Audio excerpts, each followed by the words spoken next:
शिव जी और देवी पार्वती की सीख। अकेले में ज्यादा भटकता है मन, गलत विचार आते हैं, लेकिन हमें अपनी भावनाओं पर काबू रखना चाहिए। देवी पार्वती और शिव जी से जुड़ी कथा है। देवी सती ने देह त्याग दी थी और सती के वियोग में शिव जी ध्यान में बैठे हुए थे।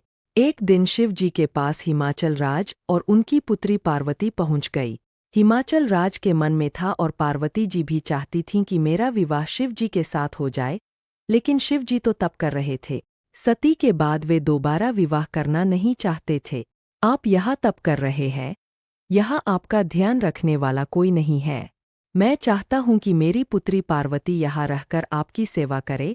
पर्वतराज हिमाचल राज ने शिव जी से कहा, मुझे इस बात की जरूरत नहीं है। महिला की वजह से ध्यान, वैराग्य, तप बिगड़ जाता है। अगर एकांत में महिला रहेगी तो मेरा तप भंग हो सकता है। इसलिए आप मुझे क्षमा करें और अपनी पुत्री को यहाँ से ले जाइए।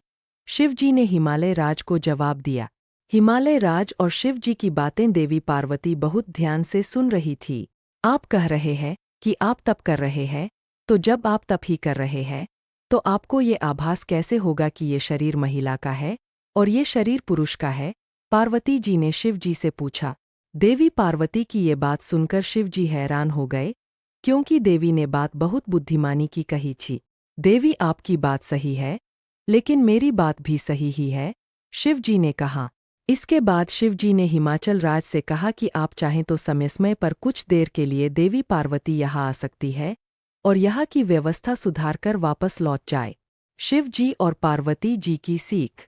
इस कथा में शिव जी और पार्वती जी ने संदेश दिया है कि हमें अकेले में अपनी भावनाओं पर नियंत्रण रखना चाहिए। अकेलेपन में ही व्यक्ति की भावनाएं गलत दिशा में भटकती है, बुरे विचार जागते हैं। इसलिए एकांत में भावनाओं पर नियंत्रण रखें।